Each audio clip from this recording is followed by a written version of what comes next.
So to understand the basis of skeletal muscle contraction, you must know the basic, that is the muscle contraction takes place because of the two things that are called actin and myosin filaments. That is, one is actin and another is myosin filaments. So just going for a brief recap of the muscle filaments. The myosin filaments, if you remember, these are golf stick like, and actin filaments are just simple filaments. Okay, so actin filaments are called thin filaments and myosin is called thick filaments. And muscle contracts means shortening of the muscles takes place because the actin and the myosin, they interdigitate. Okay, so because of the interdigitation, okay, in the muscle, if you see, this is the muscle. Okay, so inside the muscle, what happens? The myosin filaments and the actin filaments, they interdigitate. So as a result, the muscle is shortened. So as a result, the muscle is shortened. So when this muscle is, the same muscle is shortened, okay, so we call that a muscle contraction. So how does this muscle contraction takes place, or how does this actin and myosin, they interdigitate each other? Okay, so let's try to understand the basic concept regarding this. So before we go to the proper muscle contraction, you must know that this muscle contraction is not possible without any involvement of calcium ions. This myosin and actin filaments, when they interdigitate with each other, it is because of the calcium ions. You must keep it in mind that there is some role of calcium ions. So we'll go to it one by one. So let's try to understand what happens when the action potential comes. Okay, so let's say this is the neuromuscular junction. Okay, this is the end of the neurons. Okay, so and this is the muscle cleft. This is the muscle, and this is the neuron, and this is the muscle. So this synapse between the neuron and the muscle, this gap is called neuro-muscular junction. What is called NMJ. We know these things. So neurons, muscle, and the neuromuscular junction, NMJ. Right? So what happens when an action potential comes? So when an action potential comes, means when the electrical current comes, what happens here? So whenever this action potential comes towards this nerve terminal, so here there are some voltage gated calcium channels. As we say, voltage gated means they are operated only when there is a electric current. That's why I say voltage gated calcium channels. So as soon as this electric current comes, this calcium from extracellular, they moves out inside. So now there's calcium inside. So what is present in this nerve terminal apart from this calcium now? So we know that there are some vesicles. So these are vesicles which are containing acetylcholine as a neurotransmitter. So these vesicles contains acetylcholine. So what are these? These are acetylcholine. Now when this calcium comes, they attach. So if I draw here this same vesicle, so this is a vesicle, okay, or you can say pockets, and there are acetylcholine inside. So when this calcium comes inside the nerve terminal, they will attach to a protein receptor here. This protein receptor they attach to is called synaptotagmin. It comes up in as 1 mark question. Synaptotagmin. So calcium will attach with the synaptotagmin. Okay. Now once calcium attached to this synaptotagmin, these whole vesicles, they move towards the periphery. So these whole vesicles, they move towards the periphery. Okay, if I zoom it here, so this whole vesicles, they move towards the periphery. They move towards the periphery, in the presynaptic ending. They move towards the periphery. Now they just can't move like that. They move because of some, you can say, there's some pulling kind of action because of some, here is a network of proteins called snare proteins.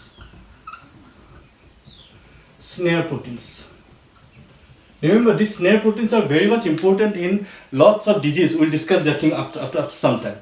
Okay, so these snare proteins, they once this calcium is attached to synaptotagmin, the snare protein, they pull these vesicles towards the periphery. So as a result, now what happens? So because of the presence of snare proteins, all of these vesicles, they are lined up in the periphery. They are lined up in the periphery. Now what are these vesicles containing? They contain neurotransmitters called acetylcholine. So once this whole thing takes place, this whole of these vesicles, they are migrating to the, because of the pulling action of snare proteins, they are migrating to the presynaptic ending, and here there is a process called exocytosis occurs, and as a result, because of exocytosis, these acetylcholines are liberated in the neuromuscular junction. The acetylcholine are liberated by process of exocytosis. Now when this because of the exocytosis, acetylcholines are liberated, they attach to here nicotinic receptors and nicotinic receptors. They are called nicotinic receptors.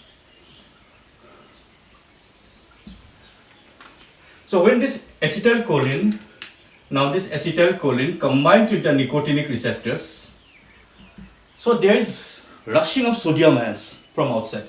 So as a result, there is rushing of sodium ions because of the attachment, rushing of sodium ions.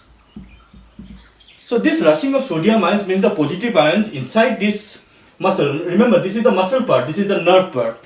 So as a result, when the sodium ions are migrating to the muscles, it causes a local depolarization because of the increased positivity. It causes a local depolarization, or you can say mini and plate potential. Okay, local depolarization or mini and plate potential. So now there is a cascade of events, there is a sequence of events, and sodium ions are rushing inside, and whole thing is, this whole membrane of the muscle, which we call sarcolemma. Remember, membrane of the muscle is called sarcolemma. So this positivity, now depolarization starts. You want this part, it will depolarize this part, then it will this part, it will, the whole muscle will be depolarized, and as a result, here again now action potential develops. Okay, so what happens? There is rushing of sodium ions, depolarization, local depolarization or mini and plate potential, and action potential develops in the muscle. Now what happens in the muscle? Okay, so let's go to the muscular part now. So this is the muscle, okay, and action potential develops.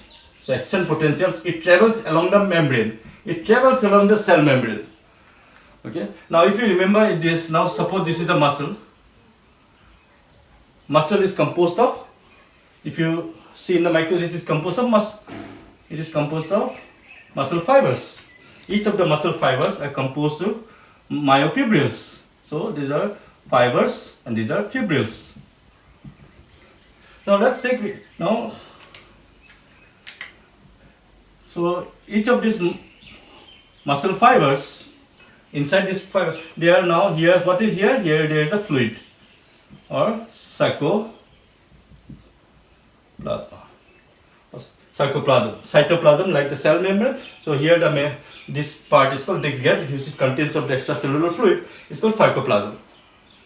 Okay, so this action potentials, it travels along the cell membrane, it travels along this muscular membrane, that is travels along the sarcolemma, and it travels along, and the muscular structure is like that. There is some gaps which are called T-tubules,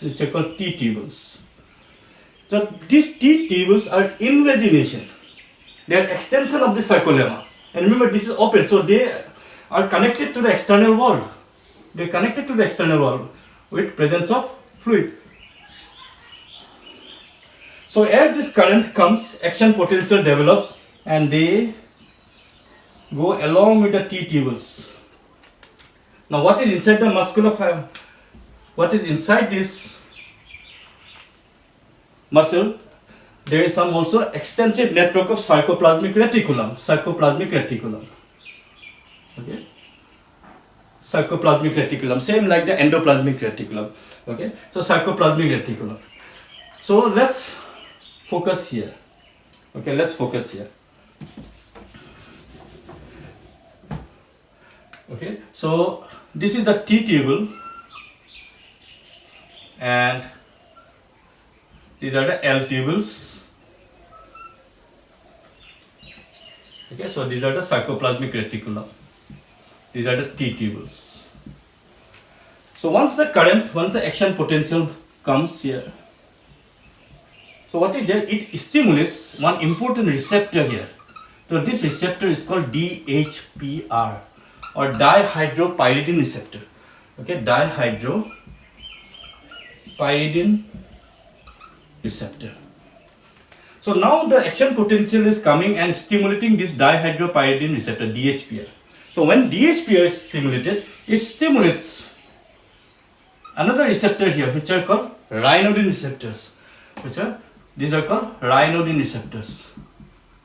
So stimulate these ryanodine receptors. These ryanodine receptors, which is coded as RYR1, they are a group of calcium channels.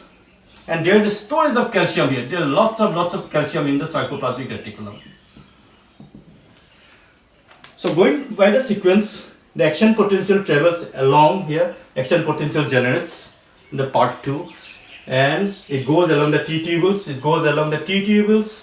It stimulates at the end of the T tubules, there are DHPR receptor. So here there is the DHPR receptor. So as this electric current comes, action potential comes, it stimulates the DHPR receptors. When DHPR receptors are stimulated, this ryanodine receptors type 1. Okay, we code it as ryanodine receptor type 1. Type 2 is present in the heart, type 3 is present in the CNS. So we code it as number 1. So ryanodine receptors are stimulated. It is all a sequence. So it will stimulate these ryanodine receptors. So ryanodine receptors are a group of calcium channels, as I told you. And where this name came from, the ryanodine, it came from a natural founding insecticide. It came from a plant found mostly in South America. Okay, it's called rhinocin. It came from that plant, which is naturally insecticides and very poisonous, and which has high affinity to the ryanodine receptor. Okay, so that's why the receptor name, because of the affinity of this receptor to that rhinocin plant, the scientists named this receptor as ryanodine receptor. So once this ryanodine receptor stimulated, it opens up. So as a result, now remember what is inside this sarcoplasmic reticulum: calcium channels, calcium ions. So as a result, when this gate is ryanodine receptors open up, there is efflux you can say. Calcium ions moves out. Lots of calcium ions. So whole of this, so you can imagine these are the muscle fibers, and now there is lots and lots of calcium all along the fibers. Lots and lots of calcium ions. Now what happens, calcium ions, if there is enough calcium ions flowing inside the muscle, okay, so this is the muscle and there is full of calcium ions, what will happen? Okay, now we go to the basic of actin and myosin filaments. So let's say this is a myosin filament and this is an actin filament. Now if you remember the actin, in the actin filament there is an active site. Okay, so that active site can only bind to the myosin. Now that active site is covered by tropomyosin, which is like a serpentine in nature. So that is tropomyosin. So tropomyosin, it covers, means if you uncover this tropomyosin, you will see there are some active binding sites. So these active binding sites of the actin is generally, it is covered by this tropomyosin. So if you pull this tropomyosin string out of this actin filament, this whole active binding site will be uncovered, and as a result the myosin will head, this is the head of the myosin, the tail of the myosin, this myosin head will be immediately attracted to actin and it will bind. Okay, so apart from that, what is here, there is here another protein called troponin. So this troponin, it has got 3 parts. Okay, troponin I, troponin T, troponin C. Okay, so I binds with actin, T binds with tropomyosin, and the C binds with calcium. Okay. Now when this calcium is released here, so this calcium will, what will happen? This calcium will bind to troponin C. It will bind here. This calcium will come here. This calcium will come here. So as a result, this calcium will bind to the troponin C. So when this calcium will bind to troponin C, this tropomyosin, it will be straightened. Okay. So as a result, now when this calcium binds to troponin C, so as a result, this tropomyosin will uncover. Okay. So what will be happen in the next? In the actin filaments, once this tropomyosin binds, the troponin C binds to calcium ions, which is released by the ryanodine receptor here. So this whole tropomyosin, instead of the serpentine, now it is becoming straight. Now when it changes, when there is a structural changes. Okay. So as a result, what will happen? All this active binding site of the actin is uncovered. So as a result, now the myosin head, it is attached. The myosin head attached. The myosin head attached to the active site. Now this myosin head has another role. It can chop or cleave the ATP. So this myosin head, it will chop the ATP into ADP and a phosphate. So this, now when it chops the ATP into, or cleave the ATP into, or break down the ATP to ADP and phosphate, it releases energy.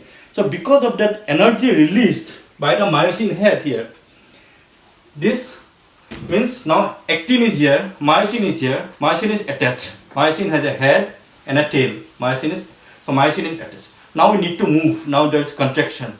So myosin head also at the same time it break down the ATP or degrade the ATP into ADP and phosphate. So as a result, energy is released. Because of the energy release, this myosin head pulls the actin towards its own arm. So once it is attached to the active binding site, it pulls. So this pulling is called power stroke mechanism. Okay. So as a result, because of the release of energy, this myosin head attached to the active binding site, it will pull the actin towards itself. So as a result, what will happen? So you can see here the myosin filaments and here the actin filaments. So because of the pulling here, the same thing will go down here. The actin will move from this point A to this point B.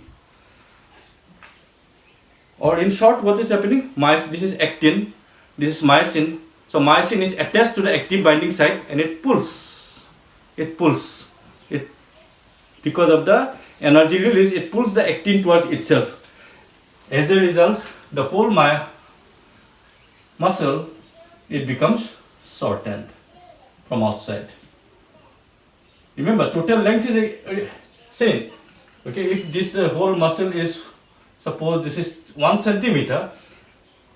Okay, suppose before contraction it is 1 centimeter. Now also 1 centimeter. Because the muscle is shortened here, but the tendons are there. But this part has contracted. So contracted means shortening of this bulk of the muscle. So muscle has shortened and muscle has contracted. So this is the basis of muscle contraction, or you can say excitation, contraction, coupling. So here it is excited and here muscle has contracted. Okay, so that is the sequence. When the action potential come here, calcium will come here, then this is vesicles will go to the periphery, acetylcholine will be released, attached to nicotinic receptors, local depolarization, action potential develops, and as a result, it will go to the T tubules, action potential will go and it will go to the T tubules, and here there is a interaction of DHPR with the dihydropyridine receptor with the ryanodine receptors, release of calcium ions. Calcium ions are attached to troponin C, and when troponin C is attached to calcium ions, tropomyosin there is a structural changes. Tropomyosin uncovers the active binding site and it is attached to the actin is attached to myosin, and as a result there is a power stroke and muscle contraction. So this is the basis of contraction. Okay. Now let's try to understand some disorders we will not go in details, just we'll go for the, because these things often comes as 1 mark question. Okay, so let's try to understand a little bit of some disorders related to this skeletal muscle contraction. So first of all, we know that, so this is the neuromuscular junction. So what is the neuromuscular junction? This is the synapse, this is the neuron part, this is the muscle part, and this synapse or junction is between the nerve and muscle is called neuromuscular junction. Now what is here? We know these vesicles, when the calcium is, action potential comes, the calcium moves and they attach to the synaptotagmin, and these vesicles, they have to come to the periphery for exocytosis. How they came? They can come from snare proteins. Now there are some problems, there are some disorders when the snare proteins are blocked. Let's say these snare proteins are blocked. So if there will be, these snare proteins are blocked, what will happen? If the snare proteins are blocked, you can say, if the snare proteins are blocked, then the muscle will not be contracted, then muscle will become paralysis. So these snare proteins are blocked by mainly 2 toxins. One is called botulinum, another is by tetanus spasm or by Clostridium tetani. So this botulinum toxin and tetanus spasm both blocks the snare proteins. As a result, this this vesicles containing acetylcholine, they cannot come to here, and acetylcholines are not released. As a result, muscle is paralyzed. So only difference between this botulinum tetanus spasm is that this they cause spastic paralysis and they cause flaccid paralysis. But the method is same. They both block the snare proteins. So acetylcholine is not released, muscle is paralyzed. This is another. Now another thing is snake venom. So when a snake bites, the snake venom, now venom can be of either they can be pre-neurotoxin and post-neurotoxins. But whatever is, they blocks this acetylcholine acting on the nicotinic receptors, and they can also cause muscle paralysis. Again, there is the calcium receptors here. Sometimes antibodies develop against these calcium receptors. Sometimes antibodies will block these calcium receptors by antibodies, which is called as Lambert-Eaton syndrome. Sometimes antibodies develop against nicotinic receptors. So these are nicotinic receptors. Now when antibodies develop against these nicotinic receptors and make this dysfunction of nicotinic receptors, then we call it as myasthenia gravis.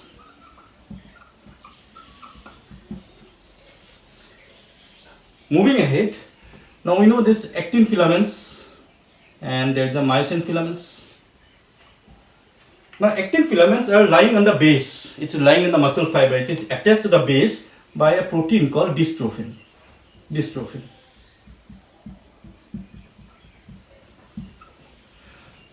So sometimes in the X-linked genetic disease, this dystrophin is defective. So when this dystrophin is defective, the whole mitochondria, it is permeable to lot of water. Means this is the mitochondria and water moves inside the mitochondria. So as a result, mitochondria bursts out. Now what will happen? Mitochondria is the powerhouse of a cell. If we make the mitochondria dysfunction, there will be no energy produced here. So muscle will become necrosis.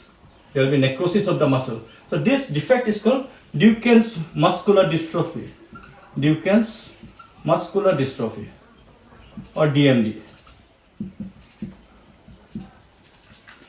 Another thing to be noted here, we know that here there is, if you remember this triad, okay, this is T-tubule, this is a sarcoplasmic reticulum, and what is in the T-tubule, when the action potential comes like this, it stimulates dihydropyridine receptors, which stimulates ryanodine receptors. These ryanodine receptors makes way for calcium ions, remember. Calciums are inside before muscular contraction. So sometimes some people are susceptible to some conditions, okay, like let me say it like this. In some genetic conditions, when patient has a defect, genetic defect, then that patient is, you can say, when this patient is being given a general anesthetic drug like succinylcholine, okay, succinylcholine, which is a general anesthetic drug, used in general, it's used as a muscle relaxant. So when in some patients, when succinylcholine is given during anesthesia, then what will happen? They stimulate this, they open up these calcium receptors. Okay, they totally make these ryanodine receptors dysfunction, and as a result, huge influx of calcium ions. Efflux. There are plenty calcium ions. Now, plenty calcium ions means what? Plenty calcium will go for. There will be, as a result, there will be sustained muscular contractions. So much of muscle contraction is being done because of the presence of high amount of calcium ions here. Okay, and as a result, there is production of heat.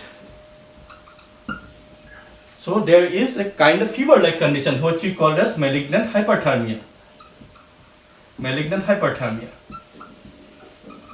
So in malignant hyperthermia, there is muscular rigidity because of the complete sustained contractions, production of heat. So it presents a status of like fever and increased heart rate and muscle rigidity. So these are the few disorders related to neuromuscular junction and the skeletal muscle contractions. Thank you.